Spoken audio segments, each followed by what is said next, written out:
Hi everybody, it's Claire back with another art journal video, and in this one, guess what, I'm playing in my craft journal. So you notice I'm adding some clear gesso to the pages before I start. This is because I'm going to use the gloss sprays, and it does mean that the gloss sprays will sit on the surface of the journal page rather than sinking in, which they tend to do. This paper can be quite thirsty, so this just kind of stops that happening, but means that you can still see the craft background.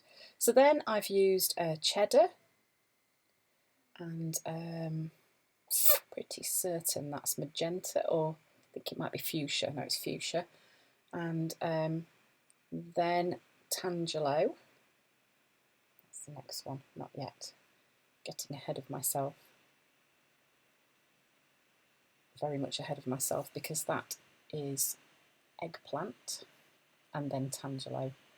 Really pretty warm colours, apart from maybe the eggplant's less of a warm colour. But those colours still work really nicely together, really quite a pretty background. And you notice how those colours are really quite vibrant on the page because of the clear gesso. So then I'm just using some black gesso and just painting a border around the edge. Just fancied having a border on this page, so that's a really quick way to do one, not worrying too much about keeping it neat and tidy. And then going in with some stencils, these are some Dina Wakley ones, and using some white paint through this one. I'm just getting a bit of text onto this page. And then I'm using the Mantras stencil, and I'm going in with Orchid, but I'm using the paint this time. I'm just using a blending tool to get that through. So this is just adding a bit of interest onto the background. And then I'm using the stamp from the Remarkable stamp set. So this has got those lovely leaves on, and I am using black acrylic paint here. And I am just stamping those all over the background. So I'm just kind of twisting and turning the stamp to make it fit into the spaces that are there.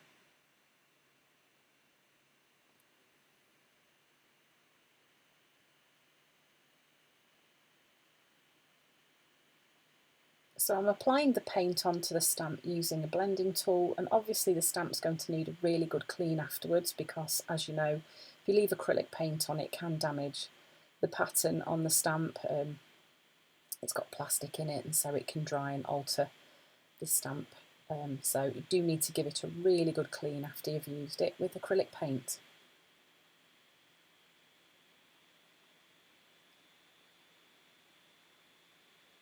So then this is the tricky bit where it's going over the spine, because it doesn't lay flat. So I just popped something underneath just to try and help that, so that I could get the stamp to stamp on both sides of the page. And then I outlined all the little leaves using the Signo Uniball in white, and added some different patterns and marks onto them, and used a pit marker pen just to add a shadow onto one side of all those leaves too, just helping to make them a bit more 3D, and it makes them stand out a little bit more from the background. This was just a really fun page to do. And then once I'd done all this, I decided that I would add some text going through the leaves. Sorry about the dog barking.